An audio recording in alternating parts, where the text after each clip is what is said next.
Hey everyone, thank you so much for tuning in to this episode of the Geek Garage Podcast. I am your host, David Dassaw, like always. This is episode number 49, and we are actually talking about one of my favorite television shows that's on the internet, the cable, First of all, I said television, so that makes me sound old as fuck, but anyways, we're here to talk about Better Call Saul. And like I said, it's one of my favorite shows that's, if not my actual favorite, that's currently airing. And we're going to get into all different kinds of cool shit about the show. Some spoiler free, some spoiler heavy. And I presume it's going to be a good time. I'm hoping that it's going to be a good time, but we'll see. You know, things can escalate either one way or the other. So we'll just wait it out and see. But first, before we get into all that good shit, I want to introduce my guest for this episode. He is Mr. Zack Wills. Hey, buddy, how you doing? Hey, buddy, how are you? I am so excellent, I can barely fucking stand it.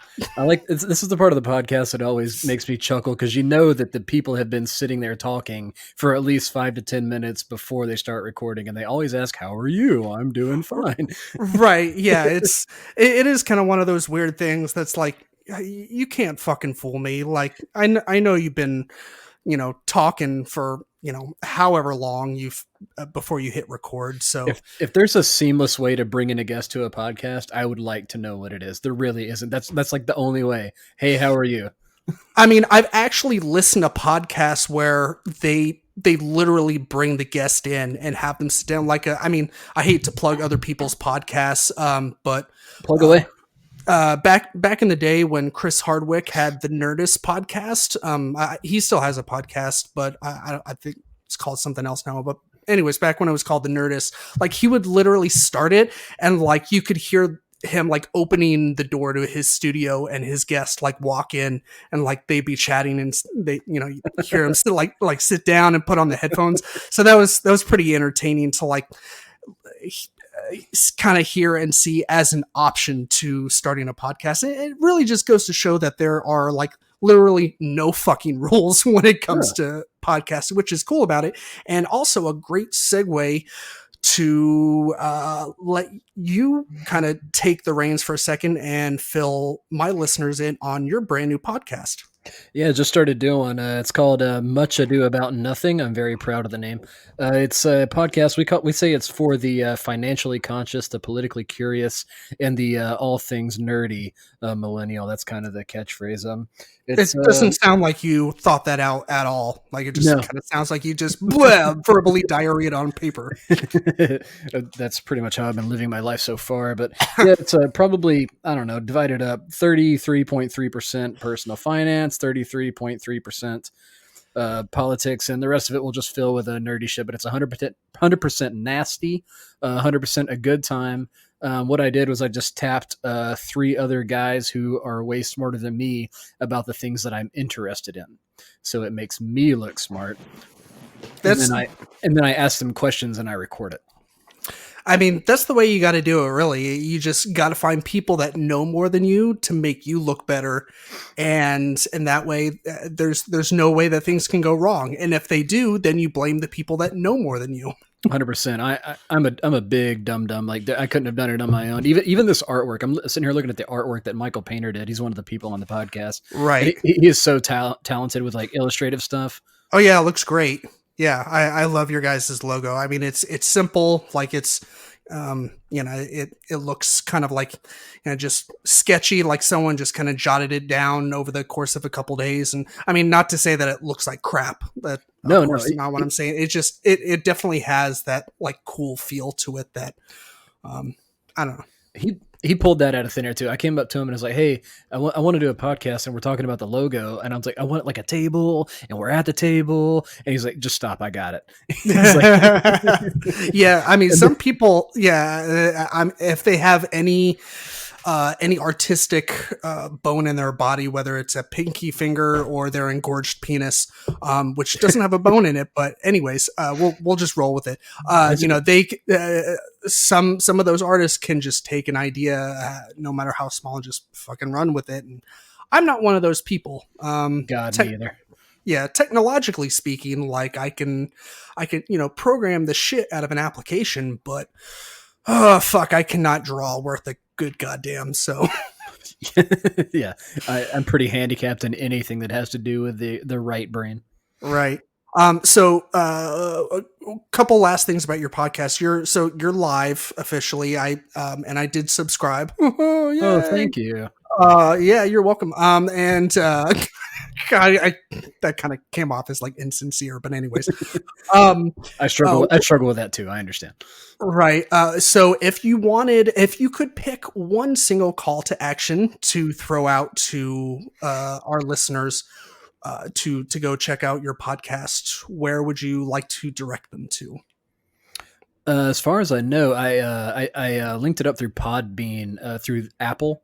Mm-hmm. So I know you can find it if you have an iPhone, and I think it's probably available on Stitcher or maybe anywhere you get your podcast. I don't really know how that works. You might have a little insight into that. Yeah, I mean, we can definitely talk afterwards about the specifics with that. But since you use Podbean as well, and of course, I do.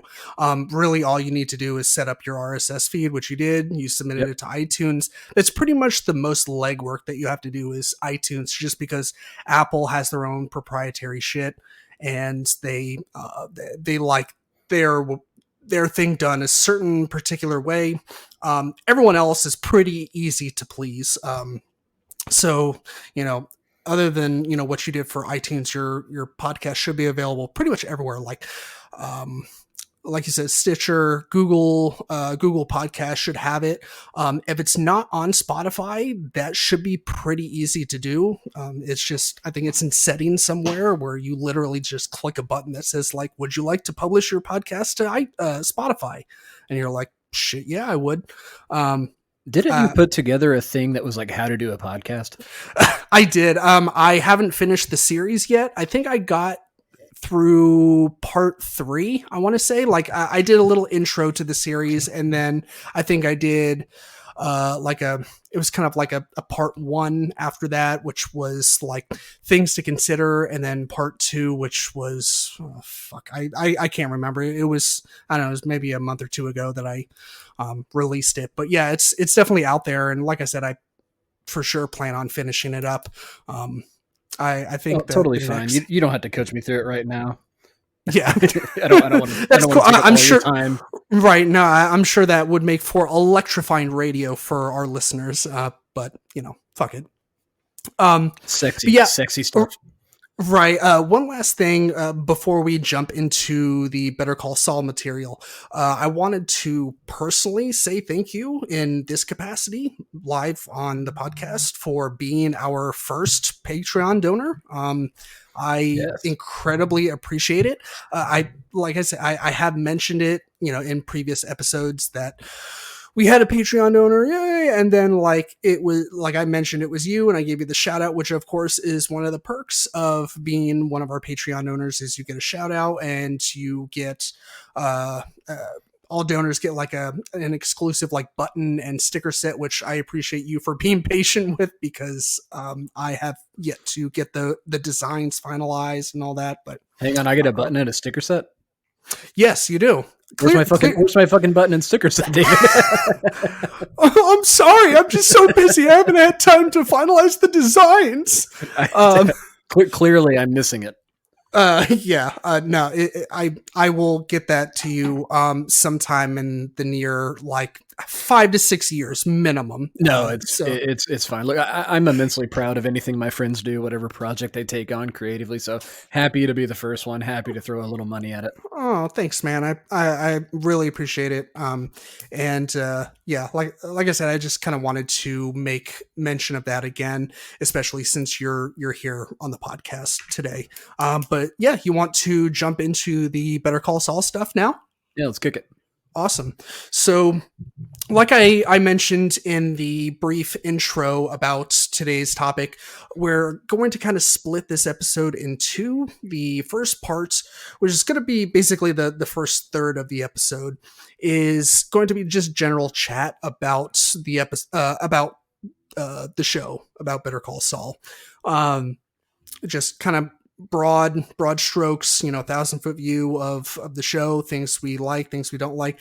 And the main thing to note is that it will be spoiler free. So if you haven't checked out the show yet, even if you're not really familiar with it or haven't seen Breaking Bad or know how they relate to each other, it's all good. I wanted there to be a segment on this episode that people that haven't watched Better Call Saul could actually get something out of from this episode. So, so yeah, we're gonna touch on a few things first that will be, like I said, spoiler free. But should still make for decent conversation, even though we can't get into little things. And then we will give a clear indicator as to when we are starting the second part, which will be kind of a walkthrough or a episode by episode breakdown of season 4 in particular. And we're not going to get too in depth into each episode. It's just going to be kind of hitting the highlights. But like I said, the main thing to note from that part is that it will not be spoiler free. It will be incredibly spoiler heavy, of course, since we'll be, hitting on major moments from the season. But yeah, I think with all that said, we can kind of go ahead and jump into it. Are you ready? I'm ready. You're running point, man. I'll just follow you. Dope. All right. So what would you say are some of the things that you like most about this show? The show itself it's beautiful, and I say that because visually it's striking. Like if you were a fan of Breaking Bad and the way it was shot, I'm pretty sure. So this is Vince Gilligan and Peter Gould again. Did they do Breaking Bad? Is it the same creative? They crew? Did. Yep. Yeah. So that explains that explains that. Yeah. It is basically them behind a lot of things in Breaking Bad. They're basically, the showrunners, like the DB Weiss and David Benioff of for Game of Thrones. This is these guys for both Breaking Bad and Better Call Saul. So, which I don't think this show would have worked nearly as well if they didn't, if they weren't the showrunners for it, because just tonally it. I feel like if you wanted to do a prequel to Better Call Saul or to Breaking Bad, and you wanted to kind of fit into that Breaking Bad universe, then having those two guys would be pretty crucial. It has to. Yeah. It has to be them. I mean, they were the genius behind Breaking Bad, and if you want to do a product that's just as good, anybody else would have come up short, not only in the way it was shot, like I said, but the storytelling. It's beautiful storytelling. It's captivating. It really is.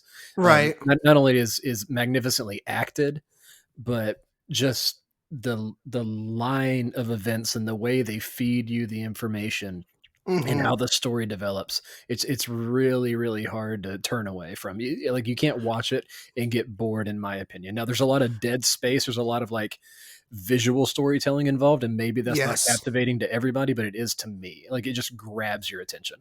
Oh yeah. I'll pretty much echo all that. Like I guess the visual part first, like they really take advantage of what the Midwest area, I guess, really has to offer, like the Albuquerque area in particular, of course, because that's where this is filmed, which I also appreciate, because I know a lot of shows these days, shows and movies, they'll film in either like LA, Atlanta, a lot of the times in Canada because of the tax breaks. So it seems like it's very rare to get a show or a movie nowadays that actually films on location where it's supposed to take place. And I understand the logistical reasons behind, a lot of that, but if they're willing to make the sacrifices that they need to, I really feel like it pays off. And Better Call Saul and Breaking Bad are a clear cut instance of that. And like you said, the cinematography, like some of the really wide open shots where you get like the like wide landscape shots, and then like the clear blue sky with the spotted clouds and shit like that. Like, and I know that's all super technical. No, it's fucking beautiful. It's like a painting. Some of these framed shots. Yeah, it's pretty great. And like you said, with the storytelling, like I totally get what you meant about there kind of being some like quote unquote dead space where they let a lot of the visual elements of the show do the talking, or even when two characters are kind of having like a face off with each other, where there's just like dead silence between them, or maybe one of them's on the phone, and like they do such a good job of letting the viewer know exactly what the character is thinking at that moment, which I know can be super tricky to do with filmography and TV shows. So that's one thing I really appreciate as well. One thing that I had in my notes that I wasn't sure if you could relate to this at all, or understood where I was coming from, but I put down like why more people aren't talking about Better Call Saul. Granted, so I may be in a bit of a vacuum where I just don't have any friends except for you, obviously, that watch it. But it could also be an instance, in addition to that, like literally not as many people are watching this as they watched Breaking Bad, or just simply not interested in it. Does it seem like that to you at all, that like people aren't as interested in Better Call Saul, or am I imagining things? I'm sitting here trying to think. I don't know. We're not cable people. I don't have cable, but anything I would see would come across a feed in some social media platform. So no, I don't see it. Even with the new season coming out, which is, fucking big news. If you're a fan of the show, this is a big time for you. But people that I work with, I'll ask coworkers if they watch the show, and I don't know that I'm getting like a big response like I would be when Breaking Bad was the thing. Everybody saw Breaking Bad, right? Breaking Bad was revolutionary for all the reasons that we talked about. So I don't know. Maybe people feel like they already saw it. I feel like that could be a thing. Like when I was trying to figure out this thing, if it is in fact a thing that people, not as many people are watching this as maybe they did Breaking Bad, but maybe they're like, I'm kind of done with that story, whether no matter or regardless how it's connected to Breaking Bad, whether loosely or tightly or sometimes both. So I think that's definitely could be an instance. One thing that really kind of like hit me out of nowhere, it was like fucking duh, like was Breaking Bad, like that kind of, as far as I can remember, it debuted in like around 2005 2006. Does that sound right? Like kind of like the mid to late 2000s. Does that sound right to you, or does that sound kind of early? So let me see here. I got Google in front of me. 2008 was the first episode date. Okay. I don't know why I thought it was 2005, but yeah, still 2008. Like that was like Netflix wasn't what they are now. Like I'm pretty sure in 2008, like if they were streaming at that point in time, it was very, very, very small, like the amount of content that they had on there. Like, I don't know if you remember Netflix when they started out, but they were like there was nothing available in ways of streaming.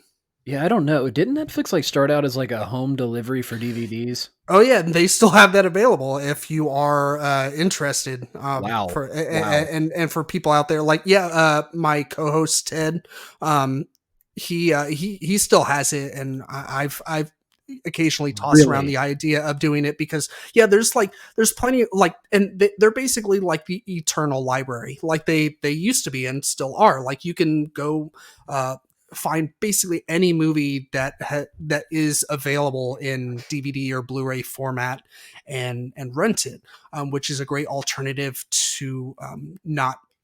If you don't want to wait for it to come out on Netflix, or if Netflix doesn't have any plans to stream it anytime soon, then renting the DVD is an option. That's pretty. I didn't know they were still Yeah, doing that. it's super weird that like it's low key and not a whole lot of people know about it, but it is kind of funny that they still have it but don't really heavily advertise for it. It makes Well, sense. why But would you? I mean, why would you put a lot of backing behind that aspect of your business? yeah, DVDs are going to go the way of VHS. I mean, we're all moving to streaming. It's just more right, efficient. You don't have to store a bunch of DVDs unless you're nostalgic about it, like a hipster. You just get more tonal with the DVD. Like, no, it doesn't. right. Nobody wants that. It just takes up space. It's just easier to stream it. But I'm looking at it right here. Founded in 1997. So I don't know what the streaming platform looked like in 2008. We graduated high school in what, '06? For me it was '04, but yeah, it was I want to say it was late 2000s when Netflix started finally streaming content. Like I said, there when they started for the first couple years, it wasn't anything to write home about. Of course, things have changed quite substantially, but I mean the point that I was trying to make with all this was that like um with back when Breaking Bad was like airing, like people were still watching TV a lot more than they were watching streaming Uh-huh. content, Yep. simply because it was that was a sign that was the times that, like, you didn't watch streaming content. Like, you could go on the Apple or the iTunes store and buy stuff and stream it that way, but like, the way streaming is now, it wasn't like what it was then that it is now. Yeah. So Yeah. I think that has actually a lot to do with the fact that more people were watching TV back then, and so maybe it's possible that people are just like literally waiting for new seasons and episodes of shows like Better Call Saul to hit Netflix before they watch, because there's no shortage of content out there to No. watch. God. Um, You're probably right. I don't know. I mean, streaming is so ubiquitous now. You've got so many different platforms you can look to for your content. But I mean, for your average viewer of something like Breaking Bad back in 2008, I don't know. Maybe it was very transactional for them. Like mhm, maybe not everyone got very like invested in the story. Like when I watch something, if I'm into something, I am into it. Like right, I'm a fan, and I want to I watch it and I'm 100% focused on that thing in that moment. But maybe it's not like Dancing with the Stars, or maybe sure. the Bachelor, or whatever. My wife's watching The Bachelor, therefore I'm watching The Bachelor. But Mhm. that guy sucks. But maybe it was just more transactional than for people like, hey, this is really cool. This is really innovative. I've never seen anything like this before. Okay, Yeah, next thing. right. Yeah, it almost like came off a little gimmicky, and it took a couple years for Netflix to kind of prove themselves that they were worth like checking out on this side of things, and instead of just being seen solely as a mail order subscription DVD business model, Could which be. is still, in my opinion, a great model now, especially nowadays. Like, because like I said before, and like everyone knows, it's it's clear that not every single movie in existence is available on Netflix or any other streaming service for free. Correct. So it kind of still makes sense to have that kind of business model, and that option for your subscribers, so that you can still rent movies, so that you don't have to go spend like 15, 20, 25 bucks on a DVD or Blu-ray for a movie that you maybe haven't seen before and you want to check out, but like you don't want to run the risk of dropping 25 bucks on a movie that you're like, oh, this fucking isn't as good as I was hoping. So, and I can't return it, and I can't sell it anywhere. Can't sell it to GameStop because they're not going to give me shit for it. No, that's fair. You could be right. There probably is a niche market for something like that, for the exact same thing you're talking about, where you don't want to go to Best Buy and drop $20, or you don't want to go to Walmart and dig through the coronavirus infested $5 bin. That's insensitive. I'm very sorry. But it's a genuine problem. Wash your hands. I'm sorry. No, this is a great opportunity for a wonderful public service announcement. Please, everyone out there, wash your goddamn hands. We do not need a epidemic plague. No, wash your hands. Running rampant. Listen to the CDC. Don't listen to the media. Just wash your hands and don't panic. And just check out the CDC site. It gives you a lot of good information. I looked at it. It's very informative. Yeah. Yeah, good shit on there. So that's Breaking Bad, everyone. Yeah, fuck, Better Call Saul.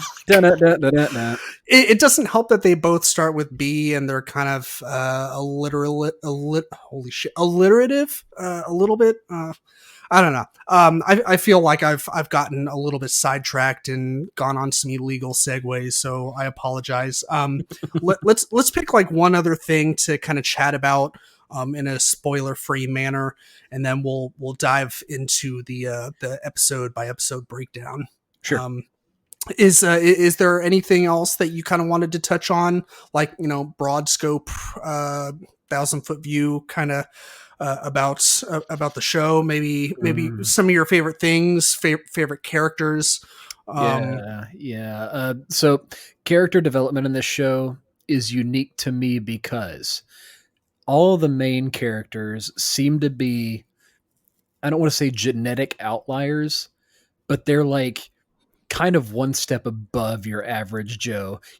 Gus Fring, who you'll remember from Breaking Bad, obviously has like this superhuman ability to see the forest through the trees, read a situation, and formulate a plan to work around every known threat. Mike Ehrmantraut, he has just this knack, and I'm sure it's from years of experience in his line of work and his life, to like Gus, he can just read a situation, and we'll get into the Hummel episode in season 4 later, but right. He has this ability to just this foresight into things that your average person just isn't going to have. Jimmy, the main character, seems to be like failing forward. Like he's always like slipping Jimmy. We'll get into why he's slipping Jimmy, sure, but he has this like ability to adapt, and he's always smarter than the other guy. At least he fancies himself smarter than the other guy, and he genuinely is. Like he has a way of just working people. Like all the main characters in this show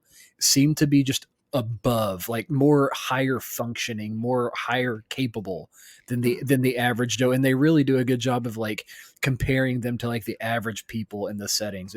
That to me was unique.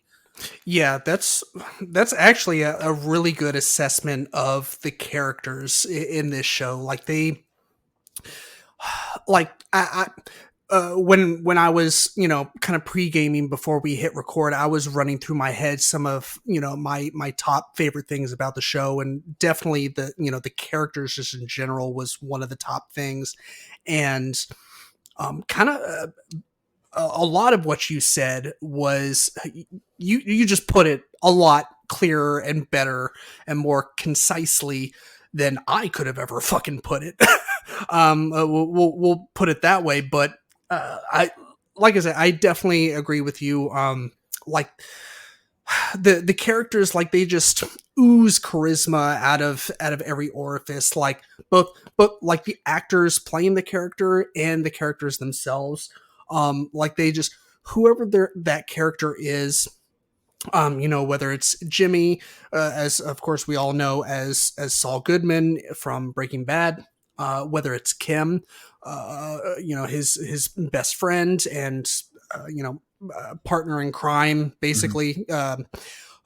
Gus, like you said, we know from the Breaking Bad days, Mike from the Breaking Bad days, like everyone just like does such a great job at their character, both, acting, that their actor playing that respective role, and how that character is written into the storyline. Like it's just so, I don't know. Like I literally have such a hard time explaining why I think they're such effective characters, but it's just one of those things you kind of have to just watch and see for yourself exactly what the fuck we're talking about. It's the writing. I mean, it's Yeah, the oh writing yeah, and the acting. It yeah, just comes together so well. right, yeah. I read this article the other day about like it was just titled like why people should be talking about Better Call Saul more, and I was Mhm. like, fuck yeah, I'm gonna read this article. Like this ain't clickbait shit.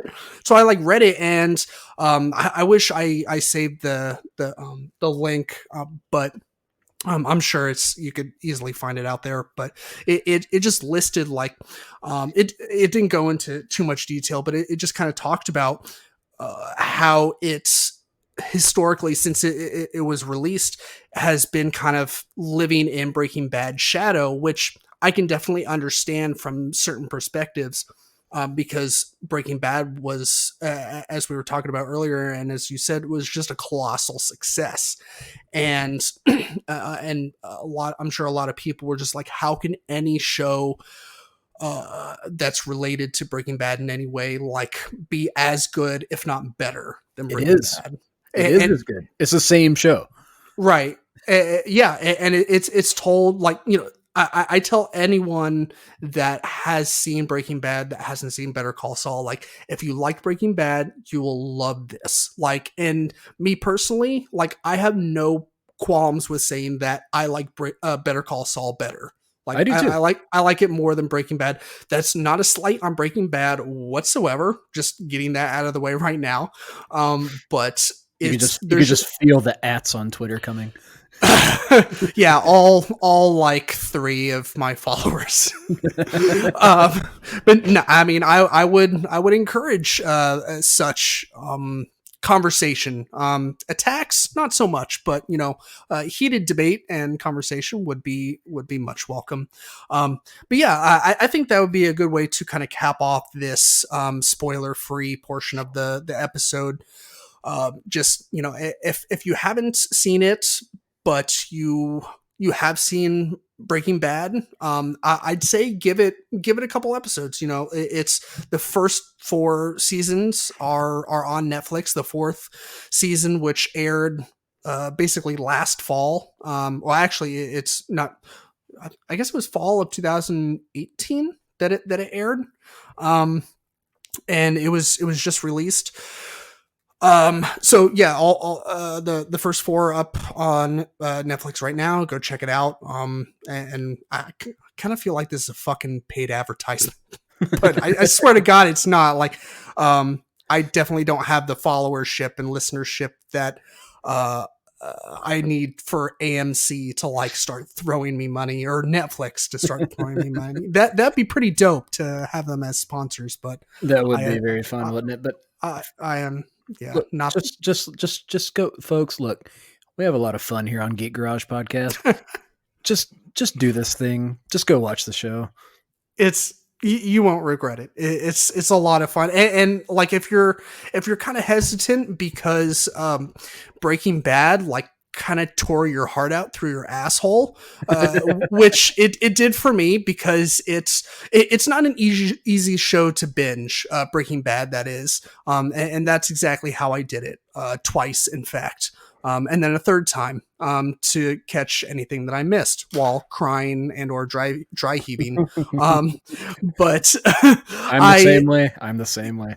yeah, but that might be one of the reasons why Better Call Saul has like figuratively gone down better, is that I've kind of I have been watching it since day one, on since it's been on air, so I've had to watch it episodically, as it's released, on a weekly basis, which, that's another conversation that we could have, about the merits of doing that instead of binge watching. But anyways, yeah, just go watch it, especially if you enjoyed Breaking Bad and you haven't seen Better Call Saul. It's worth the watch. It's definitely a little bit lighter than Breaking Bad. Like I said, um it's got a little bit more levity to it.